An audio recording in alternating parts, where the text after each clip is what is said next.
काय प्रकार घडला? तो जो ठेकेदार आहे त्यांनी ह्याच मुलांना कामावर घेतलं पाहिजे। जिकडे जिकडे आपले स्थानिक भूमिपुत्र काम करत असतील तेवढ्यांच्या नोकऱ्या घालवायच्या, त्यांची कुटुंब रस्त्यावर आणायची आणि यूपी, बिहार, राजस्थान अशा बाहेरच्या लोकांना टेंडर द्यायचं।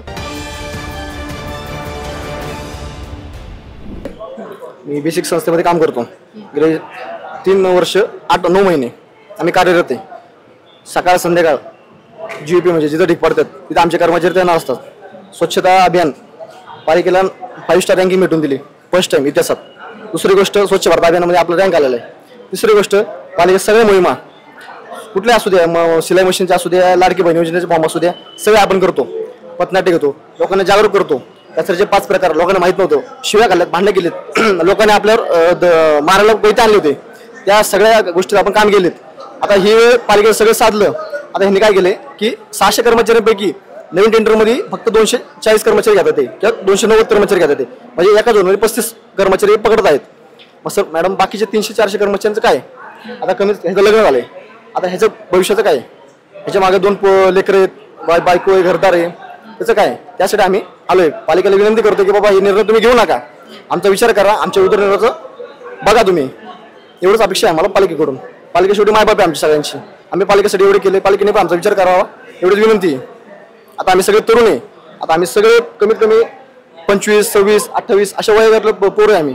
आता आम्ही जर बेरोजगार आलो, या महाराष्ट्रात जर सुशिक्षित बेरोजगारी वाढली तर अर्थ काय? मग आम्ही मत देऊन करून शेवटी बेरोजगार, मग आम्ही जर बेरोजगार आलो, आम्हाला काय ऑप्शन नाही भेटलं, मग आम्ही काय करणार मॅडम? आता आमची एकच मागणी आहे, जे आम्ही आधी 600 मुलं काम करत होतो त्यांना ठेवलं पाहिजे, बाकी काही नाही आमची इच्छा, तेवढंच आहे।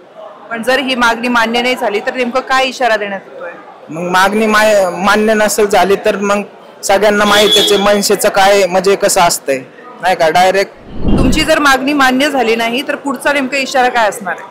आता तर सध्या आम्ही शांतीमध्येच घेतोय। जर याच्या पुढे नाही झालं, जर नवीन जे टेंडर येतील त्यांना आम्ही ते काम करू देणार नाही।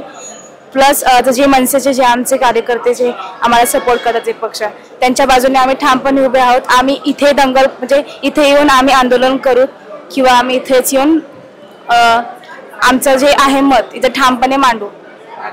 आता गेल्या 4 वर्षापासून तुम्ही या महापालिकेत काम करत आहात, स्वच्छता कर्मचारी म्हणून तुम्ही काम करतात, पण या 4 वर्षामध्ये जी पगार तुमची होत होती ती वेळेवर होत होती का? खरं तर असं म्हणता नाही येणार की वेळेवर होते।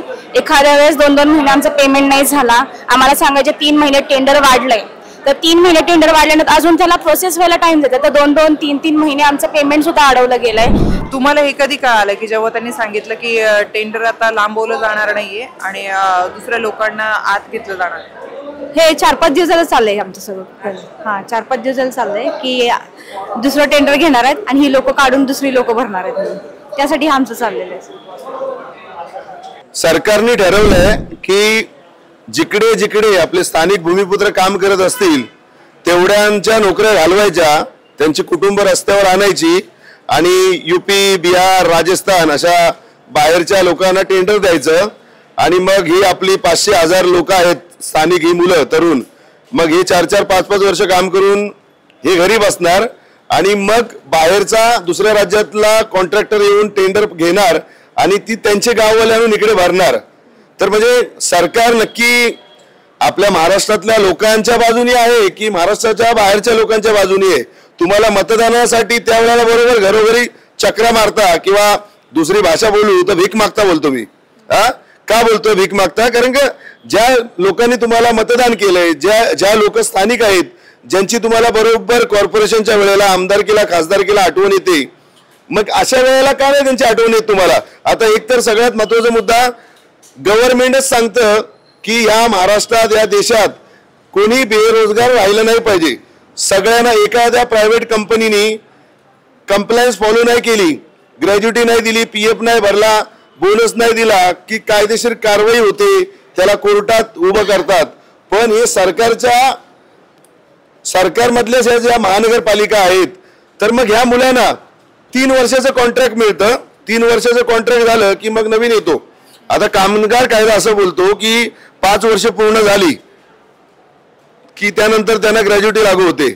जर मग तुम्ही दरवेळेला 3 वर्षाचं टेंडर काढता आणि दर 3 वर्षांनी नवीन नवीन कॉन्ट्रॅक्टर येणार, मग त्या मुलांनी जर वयाची 60 वर्ष पूर्ण होईपर्यंत जरी काम केलं तरी त्यांना कधीच ग्रॅज्युटी मिळणार नाही. आमची प्रामुख्याने हीच मागणी आहे की ज्यांच्या जीवावर आपण स्वच्छतेचं नामांकन घेतलं, पिंपरी चिंचवड शहराचं नाव हे स्वच्छतेकडून उज्ज्वलाकडे नेलं, यांच्या जीवावर नेलं, तर ही 600ची 600 मुलं परत एकदा कामावर रुजू झाली पाहिजे. तो जो ठेकेदार आहे त्यांनी ह्याच मुलांना कामावर घेतलं पाहिजे. दुसरी गोष्ट म्हणजे अशी महत्त्वाची, आता मिनिमम वेजेस असेल किंवा जो फरक आहे तो पण त्यांना मिळाला पाहिजे, ही आमची प्रामुख्याने मागणी आहे.